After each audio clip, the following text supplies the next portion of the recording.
Hardscape creation, a true art form. It might seem overwhelming, but there's a clear framing that the best aquascapers use. Let's go over the 5 steps that form this amazing structure so that your next aquascape can be a breathtaking sight. Step 1. Creating depth. When you build an aquascape, you create your own underwater world.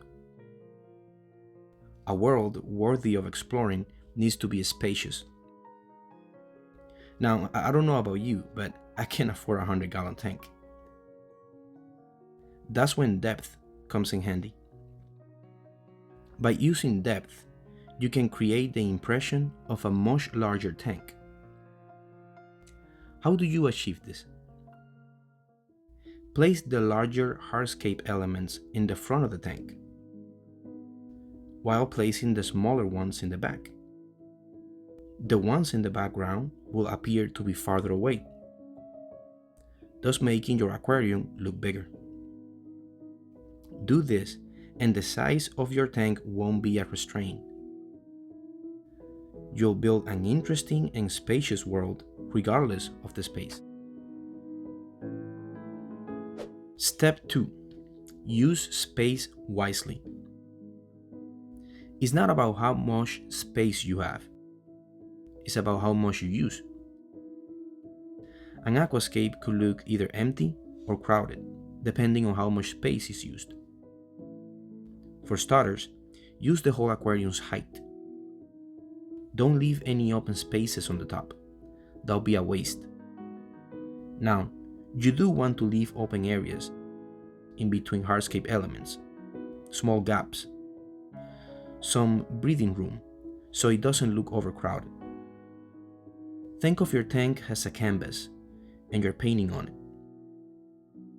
You want to use as much space as is available to you. No big empty spots.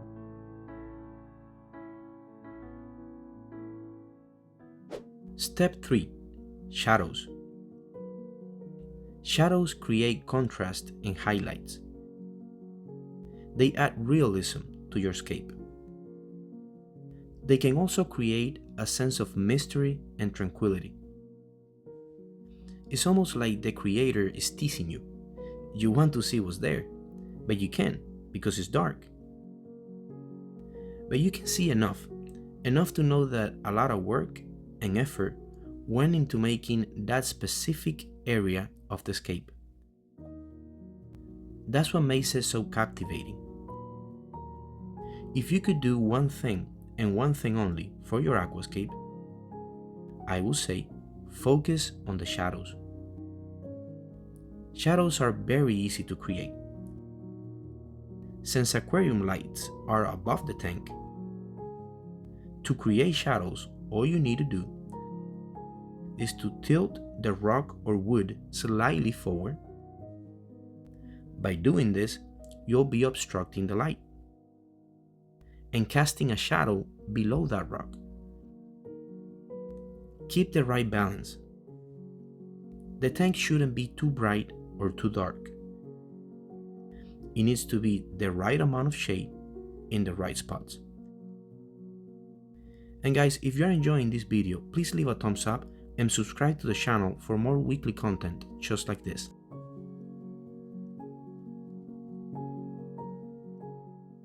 Step 4. Layers.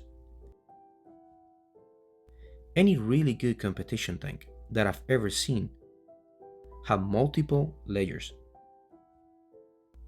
There's a reason for this.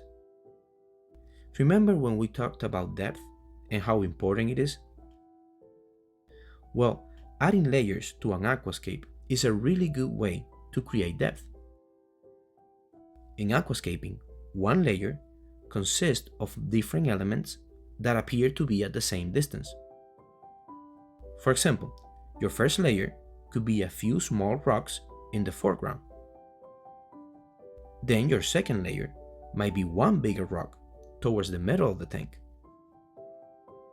You could have as many layers as you want. I believe 4 to 5 is a really good number.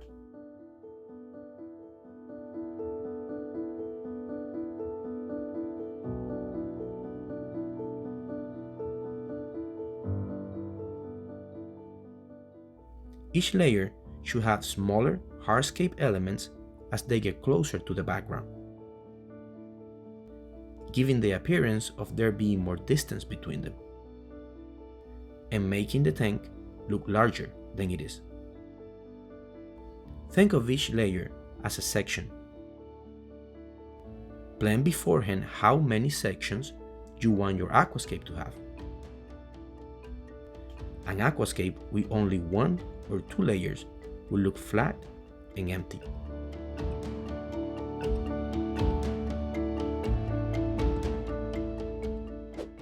Step 5. Focus point. Never underestimate the importance of a focus point. They can be anchors for your viewer's eyes. Think of it as the centerpiece of your aquascape. Every element in your scape should be a complement to the focus point. There are many different things that can serve as a focus point. Driftwood, rocks, and even plants. But don't be mistaken, it needs to be epic.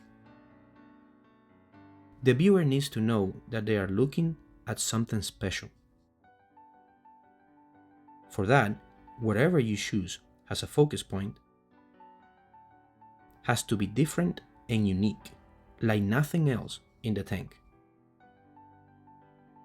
If it's a stone, that needs to be one interesting stone. The same goes for plants. They need to be colorful and peculiar. As your aquascape evolves, don't forget to maintain the focus point. It could be very easily buried by overgrown plants. Trim your plants off them to avoid this problem. A good focus point will grab your viewer's attention,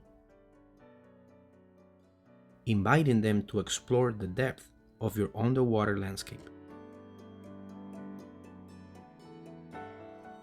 Please let me know in the comments if you like the voiceover, or if you prefer the videos without it. Thank you so much for watching. I hope you enjoyed this video and that it was helpful. See you guys next week.